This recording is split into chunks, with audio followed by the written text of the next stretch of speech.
Bonjour tout le monde, bon samedi. Aujourd'hui, je vais vous présenter les informations pour le Cal Touski. Donc, qu'est-ce que le Cal Touski et qu'est-ce que Touski signifie? Parce que peut-être que c'est pas un terme qui est dans le vocabulaire de tout le monde. Au Québec, en tout cas, là, pour pas mal de gens que je connais, les Touski, c'est comme une expression qui est raccourcie pour dire des tout ce qui reste. Pour ma part, ça a commencé avec plus des tout-skis de frigo. Donc, des fois le vendredi ou la veille de l'épicerie, tout ce qui reste dans le frigo, on va manger des tout-skis. Donc, j'ai appliqué ça au terme du tricot. Donc, ben, on a tous des tout ce qui reste de tricot. C'est rare qu'on arrive exactement à la fin de notre balle lorsqu'on termine un projet. Si ça arrive, ben, souvent on a un petit peu chaud à la fin parce qu'on a peur de manquer de laine. Donc là, à plus on tricote, plus on a des tout-skis, plus on accumule des petits restants de laine avec lesquels on ne sait pas trop quoi faire. Donc, si vous voulez faire un petit ménage de printemps, ben, on va essayer de faire ça ensemble avec le Cal Touski. Je vous propose deux projets qui sont dans les patrons de la maille suivante. J'ai créé aussi un groupe Facebook que je vais vous mettre en lien. Donc, si vous voulez vous ajouter au groupe, question qu'on se motive à plusieurs pour arriver à nos fins, parce que des fois, ben, quand on est plusieurs, ça aide.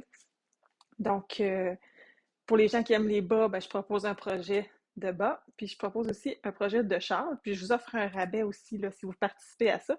Puis je vais avoir des prix aussi à ajouter à ça. Je vais vous montrer ça un petit peu plus tard. Donc, je vais commencer avec les projets. Euh, pour les bas, c'est les bas tout ce qui reste. Donc, le terme est encore là dans la même veine. Donc, j'ai deux modèles de bas qui sont dans le même patron. Pour ces bas-là, donc je vais vous montrer les deux modèles. Il y a le modèle que j'appelle confetti, donc avec les petits picots de couleur, comme ceci. Et on a le modèle rayé. Donc, les bas rayés, c'est des bas que j'ai offerts à mon frère à Noël. Il les a déjà portés vraiment beaucoup. Puis la laine que j'avais utilisée pour faire les rayures ici, le bleu plus pâle, c'était une laine qui n'était pas superwash, qui n'était pas faite pour faire des bas. Donc, elle a un petit peu feutré. Ça fait que c'est un peu moins élastique, mais plus chaud. Puis lui, il travaille de la maison, donc il les porte quand même très souvent. Donc, c'est le fun dans ce temps-là quand tu as fait des bas puis qu'on sait que ça sert. Donc, deux modèles de bas qui peuvent faire autant pour hommes que pour femmes, dans quatre différentes grandeurs.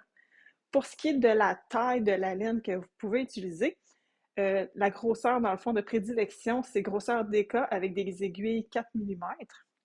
Mais vous pouvez utiliser plusieurs combinaisons aussi pour substituer ça selon vos restants. Donc, vous allez avoir besoin soit de DK, comme là ici, j'ai utilisé du DK. Pour le bleu pâle, c'était deux brins de fingering. Donc, c'était de la cascade 220 fingering là, qui était fait pour faire carrément du jacquard en laine.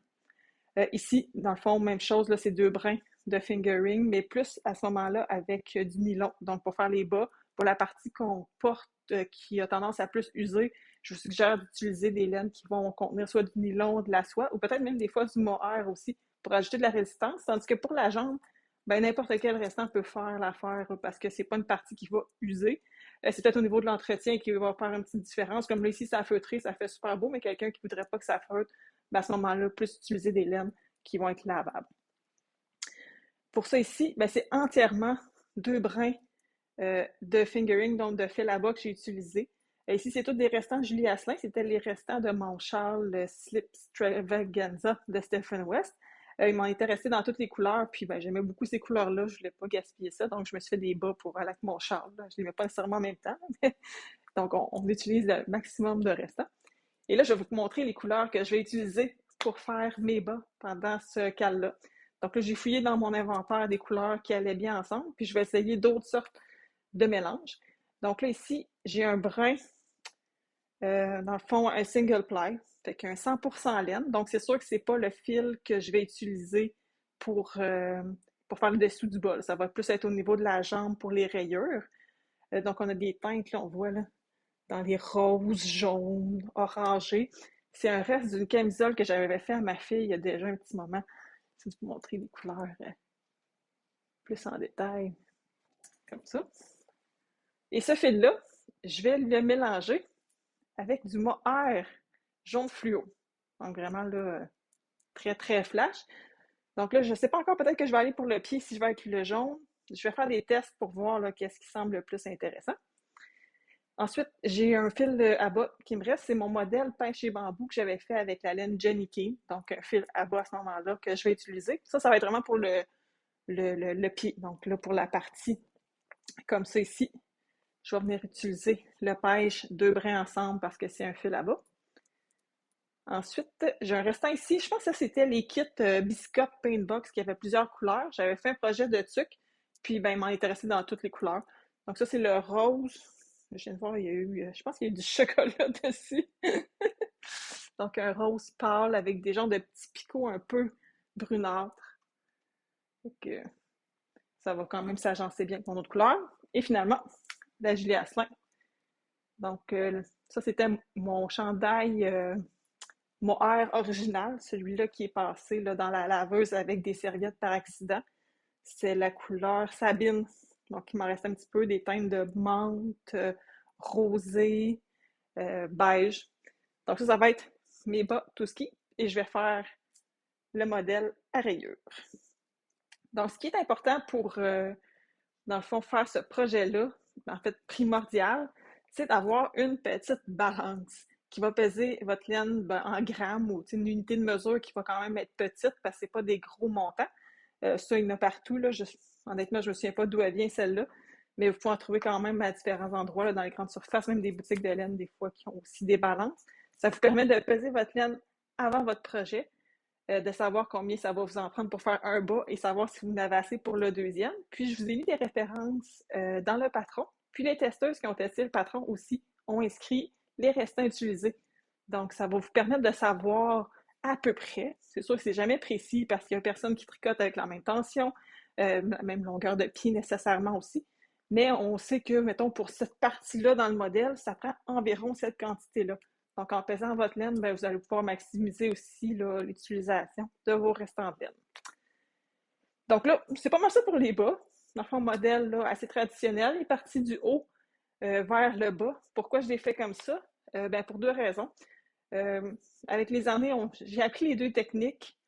Il était à un moment donné que j'étais là, fan de Tosa, puis je faisais juste du bout des orteils vers le haut avec le Magic Loop. Puis à un moment donné, j'ai réalisé que ça me donnait mal au poignet un petit peu quand je tricotais. Donc, je suis retournée à la bonne vieille technique des 4 aiguilles, puis je pars d'en haut.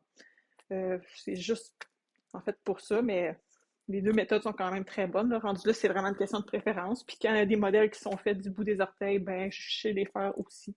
Donc, c'est toujours une option. C'est ça. J'ai commencé par la jambe, ben dans le fond, parce que on passe ici notre laine, c'est qu'on n'est pas sûr des petites quantités. Puis après ça, on s'en va dans le pied, on passe notre grosse quantité, puis là, on va utiliser nos restants de ce qu'on a utilisé dans le motif. Donc, on est sûr d'avoir assez pour le motif. Puis, ben, rendu au bout, là, c'est vraiment, on utilise ce qui reste, puis on passe les restants. Là. Donc, les deux modèles sont faits du haut vers le bas. Donc, je pense que ça fait mal le tour pour les bas. Si vous avez des questions, n'hésitez pas, si vous voulez écrire là, sur la vidéo ou sur la page Facebook. Là, je vais monitorer quand même ça beaucoup. Pour les châles maintenant. Les châles, ben, c'est sûr que là, vous allez avoir besoin de plus de restants, mais la grandeur de votre châle va être proportionnelle à votre quantité de restants. Fait que plus vous le voulez grand, plus vous allez utiliser de restants. C'est qu'à un moment donné, peut-être, vous allez dire, bon, il a l'air assez grand, c'est fini pour moi, là, il est assez grand. Moi, j'en ai deux que j'ai fait avec ce modèle-là, deux de grandeurs différentes, donc plus ou moins de restants. Puis, si vous avez aussi besoin d'aide pour agencer les couleurs, là, vous pouvez mettre des photos, puis je vais pouvoir vous conseiller là-dessus. J'en ai fait plusieurs, j'en ai fait faire plusieurs aussi, puis mélanger les couleurs, moi, j'adore ça, donc c'est sûr que c'est toujours le fun. Puis, souvent, on réalise que nos restants sont un peu à notre image, parce qu'on a acheté ces laines-là parce qu'ils nous attiraient.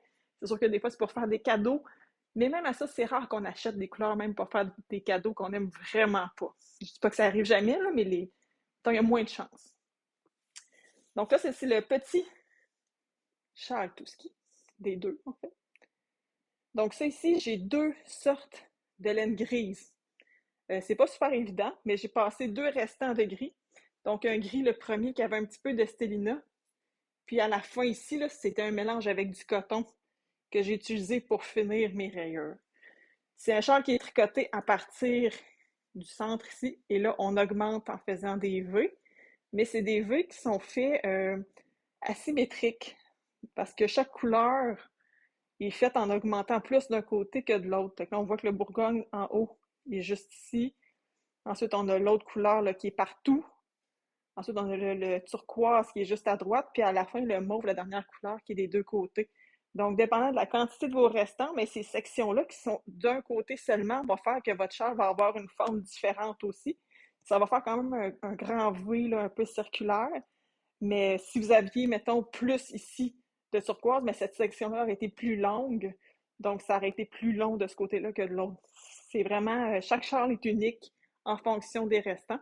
Puis si vous avez des couleurs des fois qui se ressemblent, vous pouvez les utiliser aussi là, dans les sections. Mais si vous avez, exemple, plusieurs beiges similaires, ben, vous pouvez dire, bon, ben, cette section-là, je passe tous mes petits restants beige.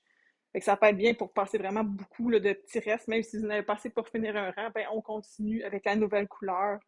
Puis, ben, ça fait quand même beau, là. Donc ça, c'est le petit tout-ski. Même chose, ça, pour les grosseurs de fil.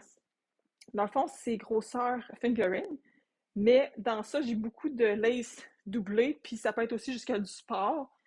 Euh, on pourrait aller même jusqu'à du déca. Je pense que ça ferait bien du déca. Faut pas que c'est trop gros, mais pas plus que ça.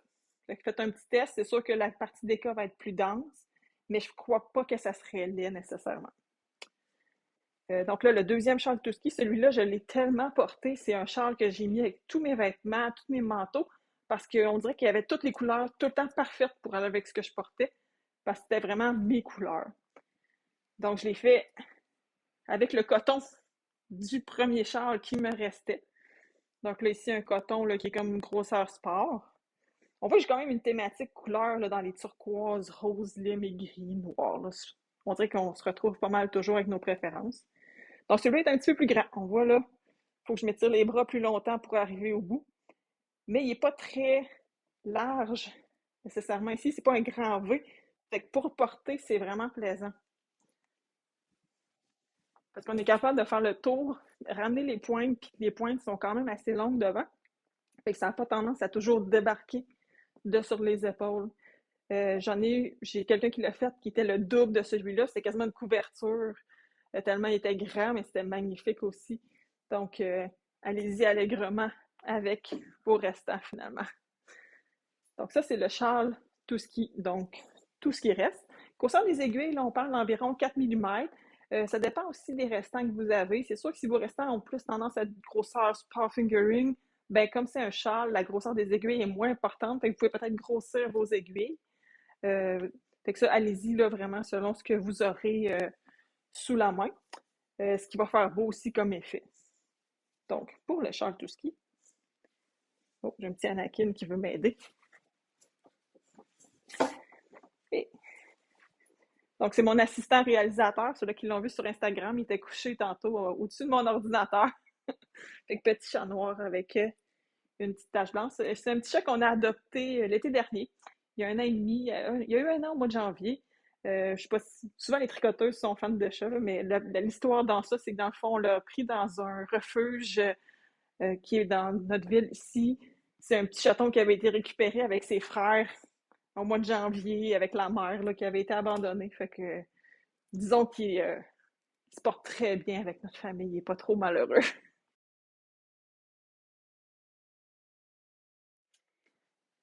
Donc, je parlais qu'il allait avoir des prix à gagner. Donc, premièrement, il va avoir ce petit cahier, comme ça ici. Donc, là, on parlait de ça justement.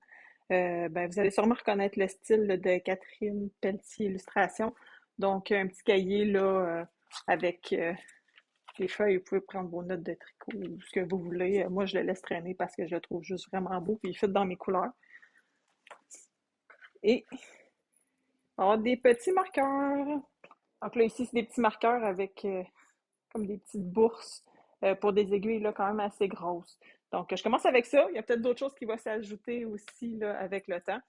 On verra. Puis là, ben, justement, parlant de mon décor, vous avez peut-être remarqué, je ne sais pas, je vais vous dire ce que je porte puis ce qui est derrière moi. Donc, mon chandail, c'est mon chandail Yoga Smoothie. C'est un modèle que j'ai fait il y a déjà plusieurs années. J'en ai deux même. J'en ai fait un autre là, dans les teintes un peu plus jaunes avec du brun. C'est un brin de fingering avec un brin de moire puis des aiguilles, là, je me semble que c'est des 6,5. Donc, un tricot qui monte quand même assez vite, là, surtout quand on parle des rangs là, ici avec les trous, là, c'est assez express. C'est un modèle que je mets beaucoup. J'ai souvent des compliments aussi que j'adore. Là, quand je mets par-dessus une camisole avec des leggings, avec des jeans, même par-dessus une robe, ça serait sûrement super beau. Donc, ça, c'est pour ce que je porte. Puis, la couverture que je vous parlais la dernière fois, ben, elle est finalement dans mon décor. Donc, avec mes petits boutons dans ma section sans torsade. Donc, ma couverture pour aller dans mon décor avec mon coussin. Donc, vous avez maintenant la preuve qu'il y avait quand même une thématique de couleurs dans les teintes de vert et de jaune. Donc, ça, c'est un patron sur lequel là, je vais travailler très bientôt. Donc, une histoire à suivre en laine bulky, donc des grosses aiguilles, des 10 mm, qui se tricotent quand même assez rapidement. Puis au final, là, ça m'a pris 10 balles de Lion Brand Woolies Thick and Quick. Donc, une couverture qui est quand même assez abordable avec de la grosse laine, qui est lavable en machine. Moi, je l'ai lavée pour la bloquer avec une tête d'oreiller. Je l'ai mis dans une tête d'oreiller que j'ai attachée. Je l'ai envoyée à la laveuse au cycle délicat. Puis ensuite, je l'ai étendue là pour la faire sécher. Puis, ben, rester quand même belle. Là. C'est sûr que ça va avoir tendance à mousser un petit peu, mais vraiment très, très légèrement. Là, je suis quand même agréablement satisfaite là, du résultat une fois lavé. Donc, de toute façon, ça, je vais y revenir là, si vous m'écoutez dans mon prochain épisode. Je vais avoir ce projet-là qui est terminé. Un projet de chandail. Peut-être même ben, mon bas tout ski que je pourrais vous présenter à ce moment-là. Un autre modèle de bas que je suis en train de faire, puis ben, quelques achats que je vous avais pas encore montrés. Donc, plein de nouvelles choses à venir. Je vous remercie de la réponse de mon premier épisode. Je suis vraiment contente. Merci beaucoup pour vos beaux messages. C'est toujours plaisant. Donc, ben, merci beaucoup. À la prochaine fois.